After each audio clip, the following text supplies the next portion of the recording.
Hello mga kapatid. Ayan, minasan konnichiwa. Ayan guys, ang videong ito ay gagawa po ako ng almond banana bread. Ayan po ang ating mga sangkap na gagamitin. Lalabas sa inyong mga screen. Ayan, sundan nyo lamang po kung paano ko siya gagawin. At kung kayo naman ay bago sa akin channel, please don't forget to subscribe and please hit the bell button para lagi kayong updated sa aking mga latest video. And please like and share na rin po sa inyong mga kaibigan, mga kapatid. So yan mga kapatid, uumpisa na po natin ang ating paggawa.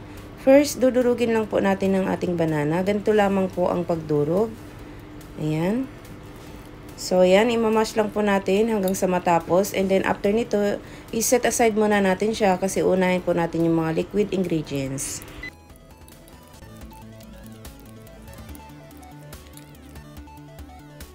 So next, ilagay na po natin ang ating 2 pieces of egg. Ayan. And then, haluin lang po natin ng mabuti.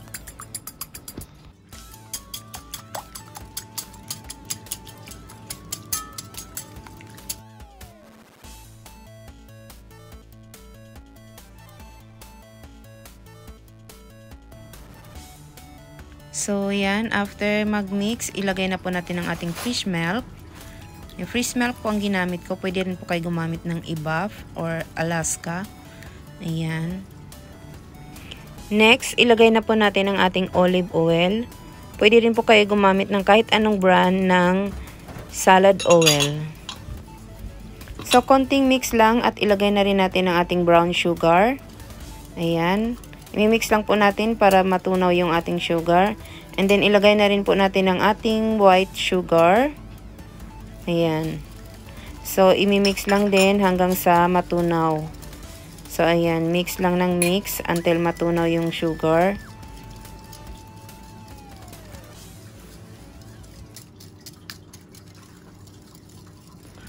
So, ayan guys, medyo tunaw na po ang ating sugar. So, ilagay na natin ang ating salt. Ayan. So, kaya po, pink po ang aking salt kasi Himalayan salt po ang ginamit ko. Pwede kayo gumamit ng kahit anong brand ng salt. Ayan. So, mix lang din para matunaw siya. Ayan. So, next, ilagay na po natin ang all-purpose flour. But, I suggest guys na salain nyo muna ang inyong flour para po wala pong mamumuo at saka maging soft and moisty po ang inyong banana bread. So, ganito lamang po ang pagsala niyan. Ayan. Kahit ano pong pangsala ang gamitin nyo, pwedeng-pwede po. Ayan.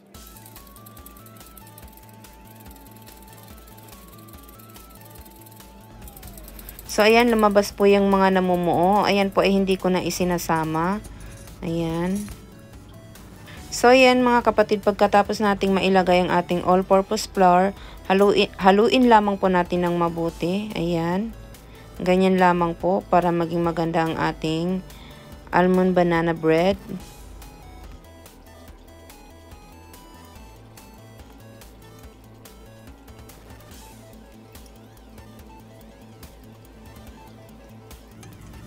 So, ayan, maganda po ang ating pagkahalo. Ngayon, ilagay na po natin ang ating baking soda. Ayan. And then, ilagay na rin po natin ang ating baking powder. Ganito po ang aking ginamit, yung nakapack. Isang pack lang po ang inilalagay ko.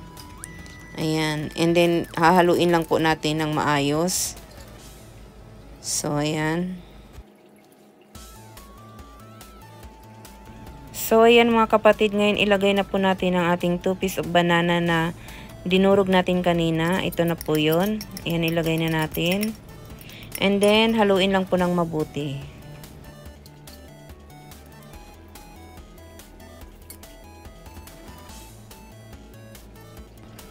And then, finally, last but not the least, ayan ang ating, lalagyan natin ng vanilla.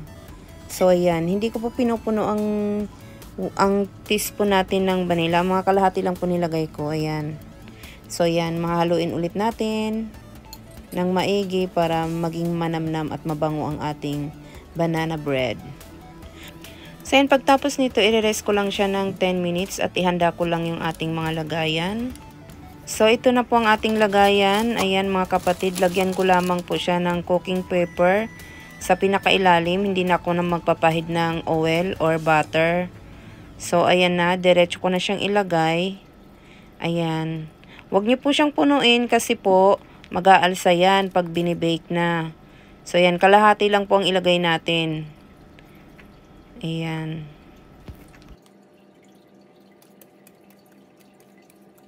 So, ayan po mga kapatid. Kasya lang pala siya sa dalawang lagayan. Ayan. Kalahati lang po ang laman ng bawat isa kasi mamaya aalsa yan pag binibake natin. So, ayan. Ubusin lang natin kasi sayang yung mga natira. Ayan. Simutin natin. So, ayan mga kapatid. Maglagay na tayo ng toppings. Ganito po ang aking biniling almond. Ayan. Bubuksan ko lang. At spread lang natin to sa top. Ayan. Pwede nyo rin pong haluan sa loob ng almond. Kaso lang ako ay nagtitipid sa aking almond kasi napakamahal niyan. Kaya sa top ko lang siya nilalagay. Sa ibabaw lang talaga. Although masarap din naman kahit sa ibabaw lang. So sa mga nagtitipid, kahit wala na pong almond na toppings ang inyong gagawin, pwede na rin yun.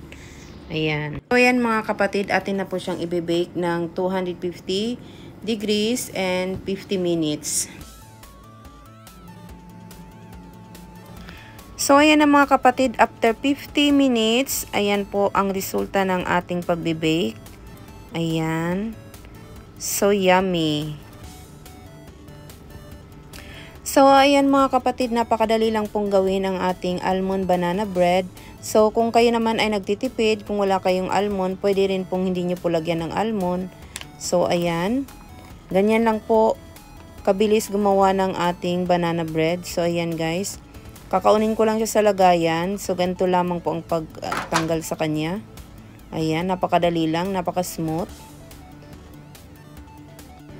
So, ayan po mga kapatid, sa mga wala namang oven, pwede rin po kayong gumawa ng banana cake or banana bread gamit ang steam.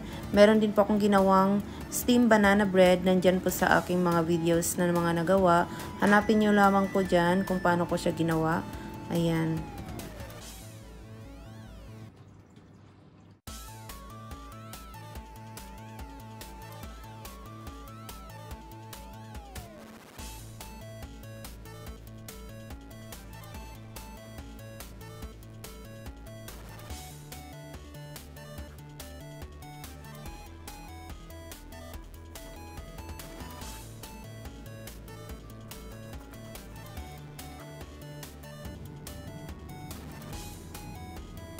So, ayan mga kapatid, sana'y nagustuhan niyo po ang videong ito at sana'y makagawa rin po kayo sa inyong sariling tahanan ng ganitong klaseng tinapay. Ayan. So guys, please don't forget to subscribe my channel and please don't forget hit the bell button below para lagi kayong updated sa aking mga latest video. At please like and share na rin po. Maraming salamat po sa mga inyong mga suporta. At maraming salamat po sa inyong panonood lagi ng aking video. God bless you all. Thank you for watching guys. See you mga kapatid sa aking next video. Bye. God bless you all.